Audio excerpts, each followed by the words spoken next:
there's no place like home for the holidays. And no matter how far away you roam, if you pine for the sunshine of a friendly gaze, for the holidays you can.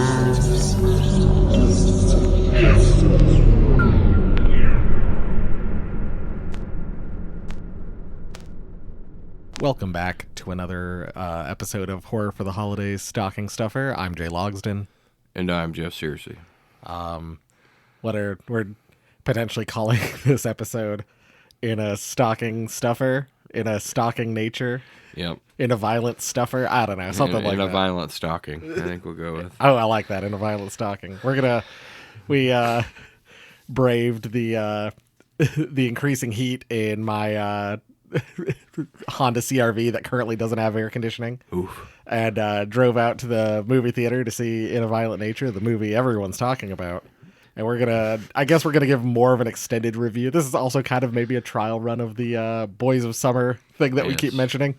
We're boys at summer. We're gonna review some stuff. We're gonna review a camping movie. Not give it our full Horror for the Holidays treatment. No, but not yet.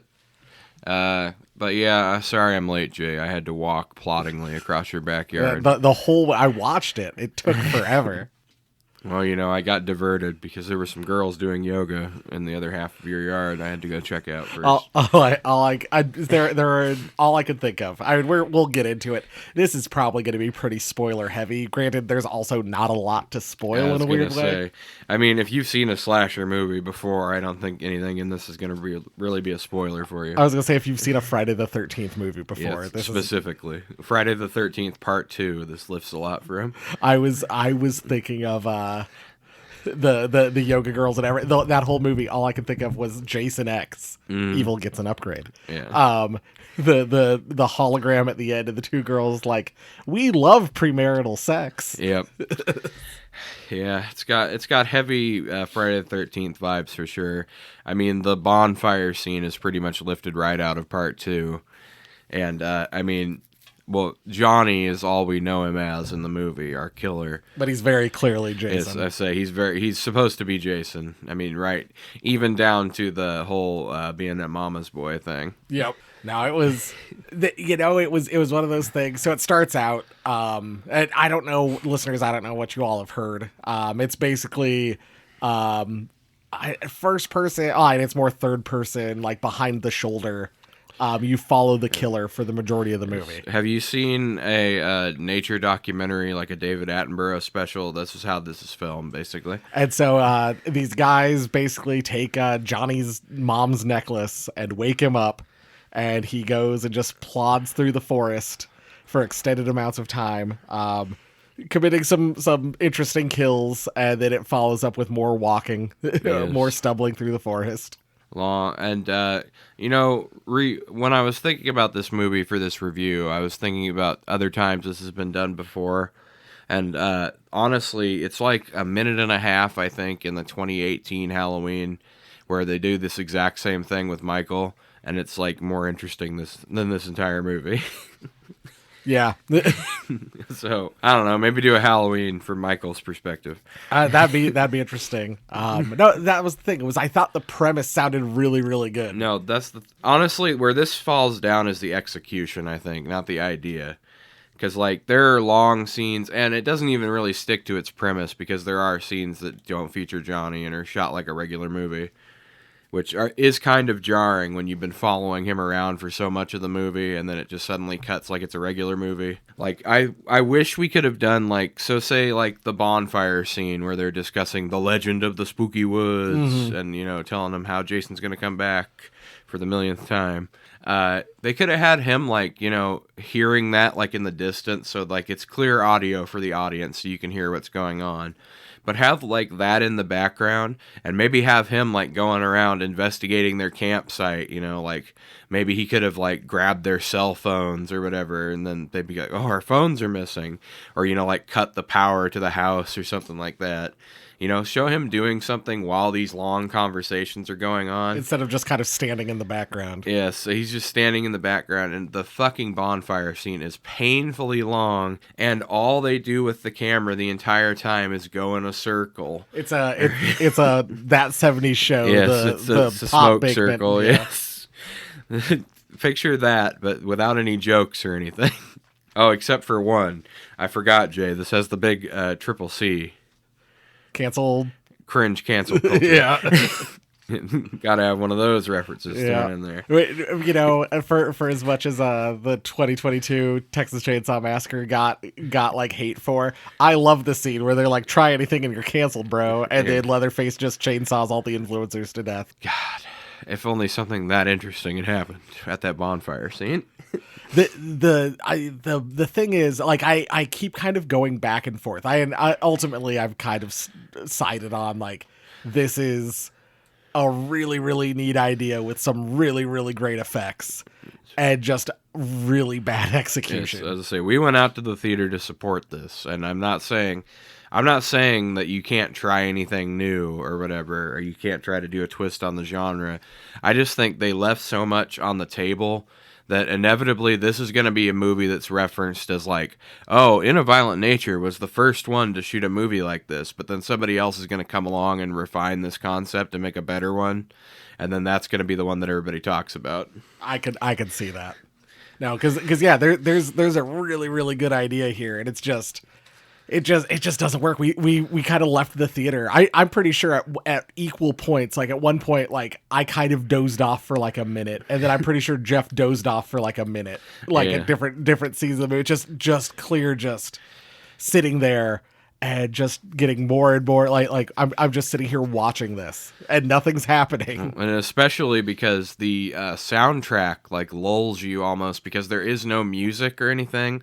It's just constant footsteps, crunch, crunch, crunch, crunch, crunch. Birds chirping, yes, like stuff. Like yeah, nature documentary. Yes, it's like the kind of ASMR shit you would use to fall asleep at night. I think that's probably what did it. Yeah, this is basically the soundtrack for the movie. And the director, like I said, I was glad we took a little time before we recorded this episode between seeing it so I could look into it a little bit. Basically, any question you have, I watched an interview from him at a film festival answering questions afterwards. And anytime anybody asked him anything, he was like, yeah, that was intentional to piss you off. That was basically his answer for everything. That's not a great look. And it's like, well, one, I don't think that's true, and two, you didn't really piss me off. You more bored me to death. And that's a real shame too. Like I've not seen this interview, but that's a real shame because I looked it up when you brought that up. I looked it up and Chris Nash is involved in Psycho Gorman, which is one of my favorite movies of like the last 10 years. Like. And I know it's an independent film and they have a limited budget, but some of the stuff that they spent their budget on made no sense to me. Like we both talked about there's a long sequence late in the movie where a man is like dismembered with a log splitting machine, and it goes on forever. And it's like the kill's not like exciting or gory or anything. I mean, you know what's going to happen. It just, you have to watch him basically drag him into position over and over again in real time. It's like they could have used that to spice up some of the other kills that they had to do cutaway shots for. I was so excited for that kill because another thing we had heard was all the like, oh, people are being dragged out of the theater. People have barf bags. That old classic. And, which I think maybe was true for Terrifier 2. I'm not sure. I have only seen the original Terrifier, but if what I've heard about Terrifier 2 is true, where it takes everything in that and makes it even more crazy, then I could see some people throwing up from seeing that, yeah. And so, like that I'd believe. This, like, there's one really cool kill, but I was expecting that log splitting kill to be, like the dude getting split in half or something. And instead it's like you watch his arm get cut off. And then like I was expecting, it's going to like puncture, like he's going to like crush his skull with it. Mm-hmm. No, it just kind of decapitates him with it. Yeah. It was real. See, I was hoping he would like actually split him in half with it. Yep. No. So that was another thought. And it's like that could have worked a lot better. But yeah, it's like it seems like they didn't really have their priorities straight on what they were going to spend money on, as far as the kills go. And the really jarring moments where, like we talked about the bonfire scene a little bit ago, that is not shot from Johnny's perspective. He's just like standing in the background of the shot. And there are several other times where it switches to like being shot as a regular movie, and it's really jarring. And another jarring thing is, it seems like they used 2 different cameras. Like, there's the camera that follows Johnny, and it's kind of like a lower resolution, like it's fuzzy around the edges, and like a soft focus shot on Johnny walking through the woods. But then it like switches to Ultra HD, like they switch to a 4K expensive camera or whatever for the kills, and then it switches back when he's walking around. Oh, I didn't even notice that. This is kind of jarring. But the biggest thing is the end. That really took me out of it. Yeah. Well, I mean, like we said at yeah. the beginning, spoilers. It's spoilers, but I mean, there's a final girl because it's a slasher movie, and this, as much as it tries to be like, oh, we're new and hip and different, we're gonna try and piss you off, it pretty much goes beat by beat what you would expect for a slasher movie. But then the final girl thing is almost completely discarded. Like, Yep. you kind of sit there. She gets away. She's running from Johnny. Like, you know, she's going through all this stuff. You know, finds her way to a person. She finds her way to you know, to civilization kind of deal. Yes. There's this lady driving a truck, and the whole time I'm like, okay, this is gonna be like a Mama Voorhees, Pamela Voorhees kind of thing, where this lady's gonna wind up being the Somehow helping Johnny. yeah, in some way. No, that just never happens. There's no she just gets away. You never see Johnny again. Well, you do briefly, I think. Yeah, you see him shambling back to his resting place or whatever. But like that's it. And I was just like, I was expecting him to pop up and, you know, and kill the old lady and attack the girl again, and or you know, the old lady like is also aware of this and like is aware Johnny's awake, and so we gotta sacrifice one last person or something. But yeah, no, it's a long scene too. I think it's about 10 minutes at the end of the movie, and the lady tells a long, boring story that has nothing to do with the plot. With her brother getting a bear by a bear. A bear like bit the back of his skull. Yeah, when it was some kind of bear that apparently had got a taste for human flesh. But it's a long, drawn-out story that she tells about it. And then they pull the car over, and it does a long holding shot on the woods, because you think, you know, you've been watching Johnny slowly plod along the entire movie. I was expecting him to, like, plod out of the background or whatever and grab her. I think you even kind of hear the crunching of his feet. Like, you can hear, like, in the background. But yeah, then nothing happens. Fade to black.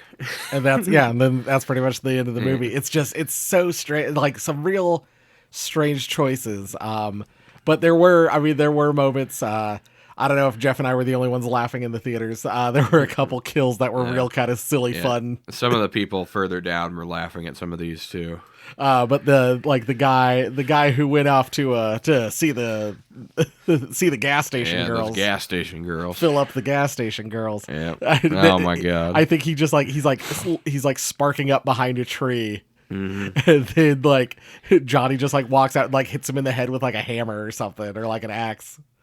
and it's just like abrupt. It's literally just a like thunk. Oh yeah. What did you think about Johnny's weapons? I thought they were neat. I thought he had interesting weapons. The mask was so for me. It was kind of cool, but it was also like, how the hell does he see anything out of that thing? Yeah, semantics. But because, you know, most killers' masks are just like, you know, covering their face, basically, not like a hood over their entire head. No, it's kind of a neat look. The old firefighter's helmet or whatever they called it. I liked it. I didn't like it quite as much as like the old mining helmet, like from My Bloody Valentine. It reminded me of I'm gonna. Is it Captain Cutler, the Scooby-Doo guy in the yellow diving suit? Yeah, I think that's it kind of reminded me of that. It did have that kind of vibe. I thought his weapons were pretty cool. I wish he would have used them a little bit more creatively, because he has one part where he throws his axe in kind of like a tomahawk throw style kill, but that's one of the ones they chose to just have a cutaway to, which I thought was weird, because they did a shot like they were going to show it hit that guy, but then they cut away at the last second. Right. Because they do the whole him running towards the camera thing, and you can see Johnny throw it. I mean, the best kill is the yoga kill. Probably. Yes, I mean, you've probably seen this talked about all over the place. I mean, the reason that this gets talked about by everybody is because it's probably the most interesting kill in the movie. But yeah, he basically Johnny like disembowels a lady and then pulls her head back through her stomach. She's an annoying bitch, and so he shoves her head out of her ass, basically.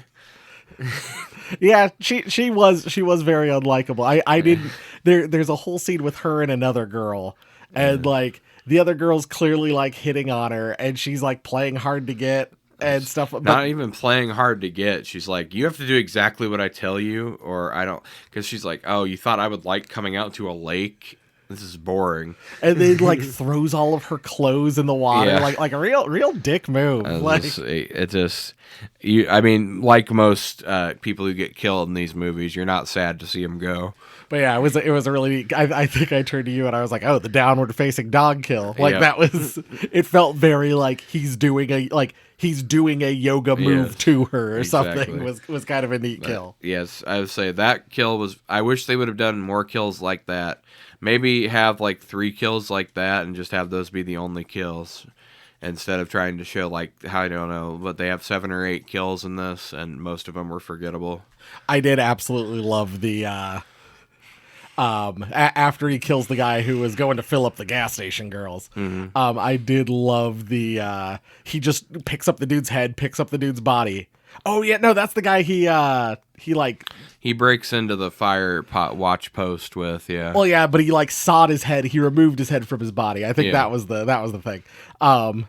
But he carries them each and then uses the body to like break into the building and then uses the head to break the glass to get the mask off. And I just loved that scene. Yeah, it's just like I wish they would have done more creative things like that with when you see Johnny walking around and less just actual walking shots where they were trying to pad out the runtime to make it feature length. That's another thing. I think this movie, somebody probably when this becomes out and available, I'm thinking somebody's probably going to make this like an hour-long cut, and then it'll probably flow a lot better than it does now. But yeah, there were things, I mean, that's what I'm going to keep coming back to. There were things that were really, really cool, and just a lot of stuff that just didn't work for me, and I didn't work for Jeff. And, you know, there are people that like it, and the movie should be applauded for doing something original, but just, you know, for us specifically, you know, don't let us. Unless you agree with our tastes on movies, don't let us deter you from seeing the movie. Go give it a shot at least. I mean, I don't think it's available anymore, but you can watch it on Shudder. Yeah, I guess when it drops to Shudder, check it out.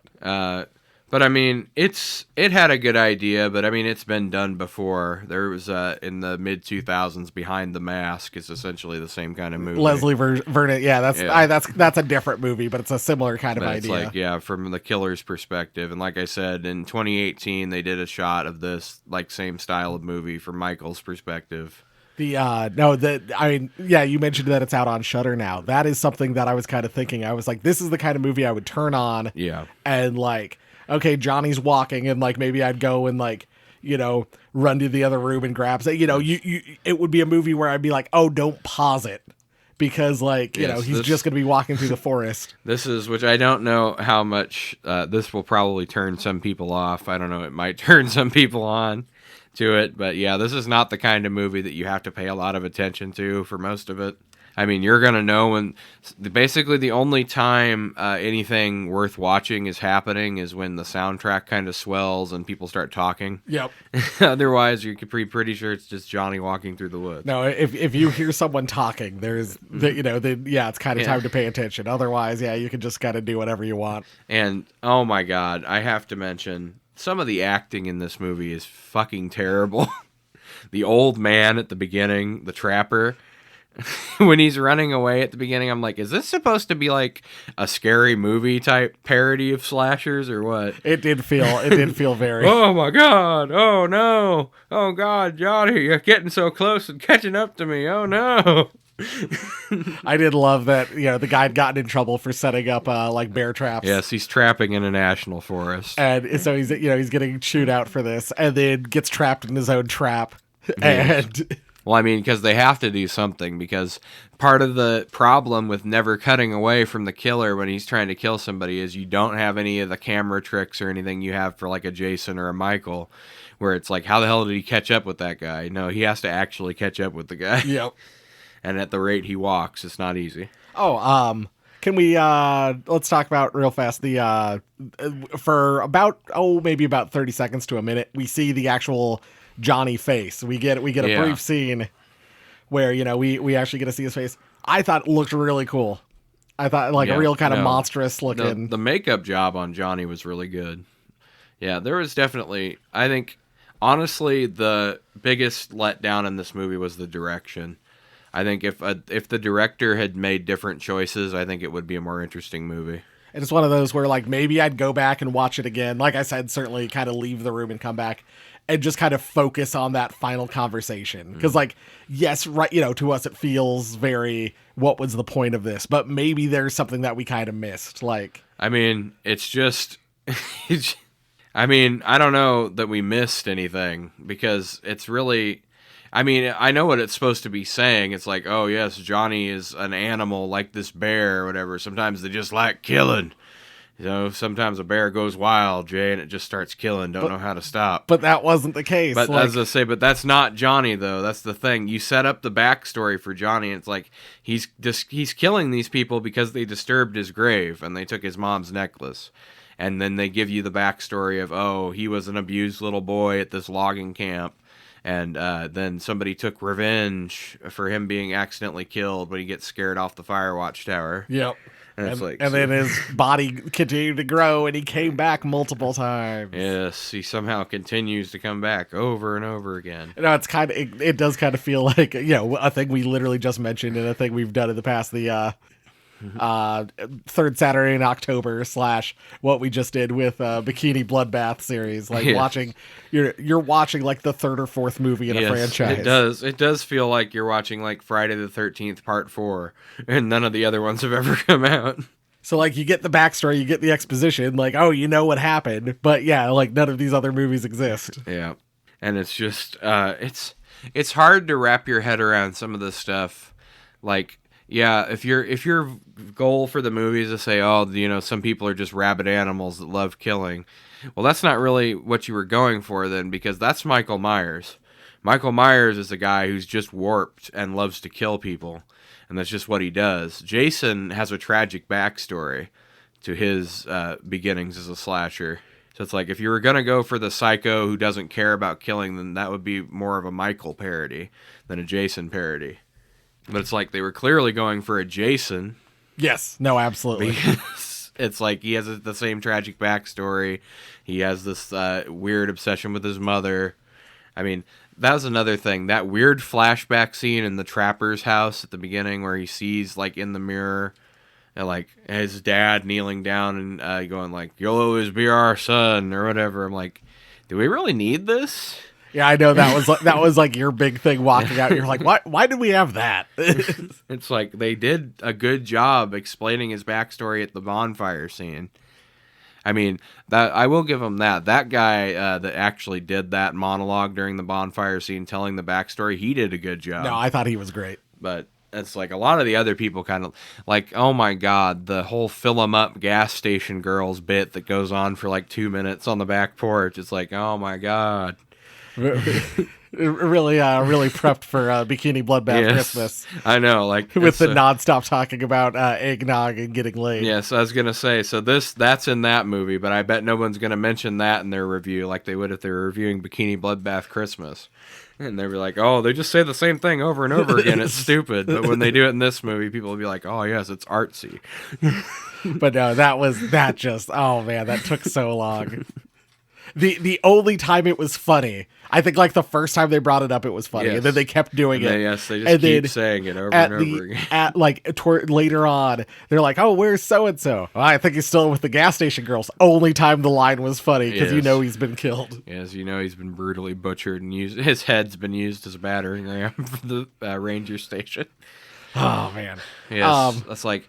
What we need is more yoga kills and ranger stations and less walking through the woods and boring conversations. And one, and, I think too with the whole ranger station idea, there have been a couple video games lately that have been kind of that idea. Yeah. And so like, yes, more of that. We need more kind of horror and I think there are a couple horror movies that are kind of like that. It's like, and they could have done because it's in a national forest and they don't have like cell phone service or anything because they're out in the middle of nowhere, which I can attest to. I was in, for my honeymoon, I was in a Glacier National Park in Montana. And yes, there was no cell phone service worth of shit in the mountains. And then Jeff came back, and I'd made a bunch of decisions about the podcast without him. Yeah, well, that's what happens when you go off to the mountains. No, none of that happened. But, yeah, I mean, I could see it being a great isolationist slasher movie, like, play up that aspect that they're cut off from civilization and alone. And Johnny's like this creature that just stalks these mountains, and, word never reaches outside of the mountains because he kills everybody or whatever that comes here. But, I mean... There's literally a guy, again, more spoilers. The ranger knows that Johnny is real. His dad put him down the last time or whatever, and he was part of it. In a Violent Nature, like we said, if this is like part 4, in a Violent Nature, like part 2 or 3. In part 2 or 3, yeah. He helped his dad put Johnny down the last time. And so he knows how to reseal him or whatever with the locket. And so that's what his goal is, even though these two are apparently too dumb to help him do this. And then it also doesn't work. Yes. But yeah, apparently now Johnny's too pissed off to go back to sleep. I don't know. A really funny part is... they are standing in the woods whispering, the final girl and the last guy are whispering about their plan to lure Johnny and trap him at the Firewatch post. And he's just like standing there listening to it the entire time, like slightly off screen. He's just like, oh shit, I just stepped on a branch. I think he hears us. Yeah. Oh, Jeff, let's kind of give this our stocking stuffer style review. Okay. Favorite character, I guess. My favorite character is, well, if we're going non-Johnny characters, I think Johnny was the most interesting person in the movie. I agree. But otherwise, I'm going to have to stay Mr. Gas Station Girls was probably my favorite. I thought he was my favorite too. I think he did the best job. Yeah. I was surprised you didn't go with the number one motherfucker. No, unfortunately, the number one motherfucker was so ridiculous that I can't really support him. The trapper has both a necklace that says number one motherfucker and a ball cap that also says I want to number get one that motherfucker. number one motherfucker trucker hat, Jay. I need that. That was my favorite part of the whole thing. See, I was really hoping that Johnny was going to pick up and wear that number one motherfucker hat. Oh, would have been so good. That would have been great. That would have that you know what? That would have made the movie a 10 out of 10. Yeah, until he gets his like mask or whatever, he just walks around in the number one motherfucker hat. Do we want to talk about I know we don't normally do this on stocking stuffers. Maybe we do. Favorite kill? I will say probably the most interesting one, the yoga kill, is my favorite. Although I did like the kill that they really don't set up at all and don't really show. I thought was pretty good. The one where he just drags her down when she's swimming. I thought that worked pretty well. I wish they would have shown like a POV shot from him at least, like under the water. Even for like a couple seconds or something. Just put one of those aquatic drones under there and give us like a POV shot of him dragging her down or whatever. But no, you get this great scene of Johnny walking into a lake. There's these girls on the other side. It's the with the girl who later gets yoga killed, throwing her friend's clothes into the water or whatever. She has the audacity to want to go for a swim. And so like this all happens, and Johnny just just trudges slowly into the water, and we just hold on this like scene across the river until finally the girl that's swimming just gets pulled down into the water, and like I think escapes at one point and gets pulled back down. Yes, that one was memorable for me, and of course everybody talks about the yoga kill constantly online. So. What other one? Even though we did talk about how long it was and how we wish they would have done something different. The brutality of Johnny overpowering the ranger. Yeah. And just like he like reaches up and just like crushes like one of the discs in his spine, paralyzing him. No, see, the part leading up to the chopping machine was good. This was just the chopping machine itself that was a letdown. But yeah. And then you guys can guess it. Jeff, if you were to find this movie in your stocking on Christmas morning, would you be happy or sad? I'd probably be sad. I think I would too. I don't want to see this again. I've seen it this one time. Like I said, support independent movies.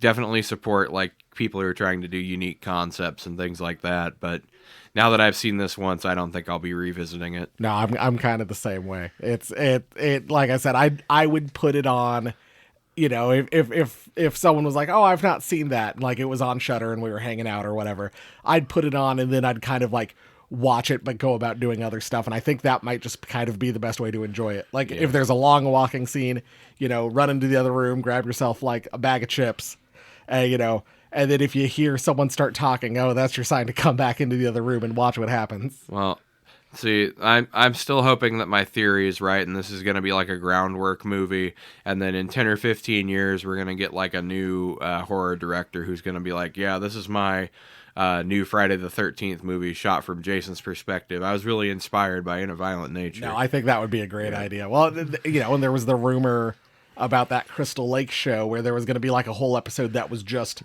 Jason like chasing someone. Now, you know, now the whole show's been scrapped or whatever. But I thought that was a great idea. That line kind of made me think about this. I was like, oh, that'd be interesting. I'm hoping this is one of those movies where a budding director sees it and they're like, you know, I could do this concept, but do it better. Yeah. No, I think that might be the best kind of case for In a Violent Nature. But yeah, certainly, I mean, check it out on Shudder, you know. I mean, yeah, if you have Shudder, watch it, at least so you can say you've seen it once. Yeah. There's some kills that you will be exciting. Just don't expect it to be too interesting. No, I think that's about the size of it. Well, you know, Jeff, as this is a stocking stuffer, we don't normally do this, but for this one, for this time, we're gonna do an exception because I am the game master. Time for a little segment we like to call Garbage Day! Huh? No!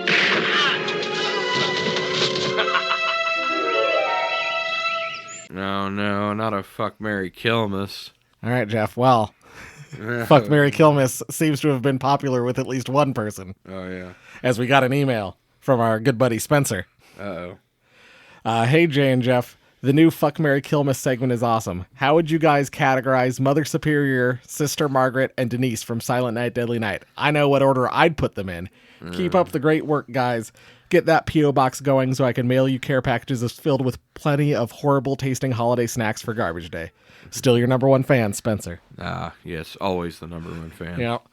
All right, so read them to me again one by one. Well, so I read this and I was like, I get where Spencer's going with this, but I mean, there's clearly an order. I mean, you'd probably fuck Denise, marry Sister Margaret, and kill Mother Superior.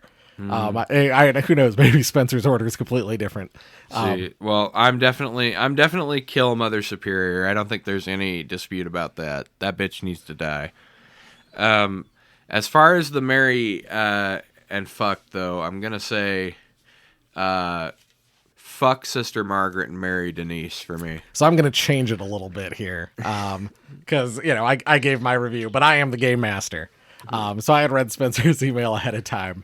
And so it's going to be Mother Superior from Silent Night, Deadly Night 1. Oh, okay. Mother Superior from Silent Night, Deadly Night 2. And the house mother from To All a Good Night. I forget her name. Oh, okay. Well, you have to fuck one, marry one, and kill miss one. Now we have to do a second one. Yeah, that's I'm changing the game because I am the game master. Oh my god, the game master. All right, Mother Superior from 2 is getting killed. She's even worse than 1. You can't stand all the weird boils on her face. I was gonna say, whatever the hell is wrong with her, I don't want that either. So I guess marry the house mother and fuck Mother Superior from part 1. All right. I mean, I'm pretty sure she could give you some kind of nasty hate-filled fuck. Yeah, I think you're right. I think that's the right order for this episode of Fuck, Marry, Kill, Miss. Oh boy, what have we gotten ourselves into, Noble? And, we've gotten lots of good feedback. That one email from Spencer, and me giggling the whole time I was editing the episode. Well, I wondered what the hell was going on over there. Jay Logsdon was setting up some kind of surprise. Yeah, some kind of ambush. And speaking of ambushes, there'll be more coming. Oh god. Then I don't know if Jeff, if you've been on top of this, but there are 3 red, white, and blue Mountain Dews, Oh no. and I've only been able to find one so far, so that will be coming here soon Well, for an episode of Garbage Day. And if I can find the other 2, they will also be coming at some point. Jay, I just have one thing to say to you for doing this to me. All right. You just got on the naughty list, bitch. Jeff's official sound drop. If we get nothing else good from Bikini Bloodbath Christmas, at least we have this. All right. Well, send us your fuck, marry, kill misses. Fuck, marry, kill misses. Or any other questions, comments, thoughts about In a Violent Nature. Tell us why we were wrong. horrorfortheholidays@gmail.com. Or thank us for saving you. Warning for In a Violent Nature. Do not watch Tired. I repeat, do not watch Tired. Yes, I agree with that. That is the one thing I will say. Also, get in touch with us on social media. We are at horror4 holidays at all the places: TikTok, Instagram, Blue Sky, Threads, X. YouTube.com/horror for the holidays. Subscribe, hit the bell, leave us a comment over there. Go join the Bikini Bloodbath Christmas sensation. I believe it's up to like 45 views the last time I checked. It's been a popular episode. And there's been a lot of anti-J rhetoric in the comments section. Yeah, I know. I was shocked to see that myself. Also, podcatchers. Yes, on the Apple Podcast. Give us 5 stars and tell us why we suck. Yeah, if you think these episodes are bad, give us 5 stars. If you think these episodes are good, also give us 5 stars. And then tell us why. We're not going to read your bad review if it's not 5 stars. Exactly. Beyond that, we'll see you again next week. I guess time to reveal. Oh no! Reveal the movie. Reveal it. Pardon me while I whip this out. We're going to be talking about Silent Night, the Keira Knightley movie from 2021. Oh, is it Keira Knightley? Did I say Keira Knightley? Or is it Kristen Dunst? I think it's Keira Knightley. Yeah. But yeah, it's a apocalypse movie. It looks somewhere between. I saw the trailers. I've not seen it yet. It looks somewhere between The Children. Oh no, not The Children. But then also like an apocalypse movie. Ah, okay. So it's like somewhere between those two. There's so many damn movies called Silent Night. It's hard to tell. Right. No, that is an issue. But yeah, otherwise, we'll see you again next week. Talk about Silent Night. And then 2 weeks, we'll come up with another dumb thing for stocking stuffer. And hold on, Jay. I almost forgot. There's a very important thing we need to talk about. We got a UFO update. I just got this alert because I have a Google alert set up for new UFO articles on all the major news sites. Let me see if I can pull this up here real quick. So Fox News, Jay. Oh, boy. Secret UFO civilization. Aliens could be here on Earth already. But the thing that got me was the tagline of the article. You know, under the subheadline under the big bold one. Yes. It says, UFOs could be living among us already, says Harvard and Montana Technological University researcher. UFOs could be living amongst us already. UFOs are living among us, Jay. So your neighbor could be a flying saucer. Jeez, I knew there was something up with him. All right, well, that's all I got for that. Oh man, gotta watch out for those neighbors that might be UFOs. UFOs could be living among us. Jesus Christ. All right, well, we'll see you again next week. Thanks for listening. Goodbye. Bye.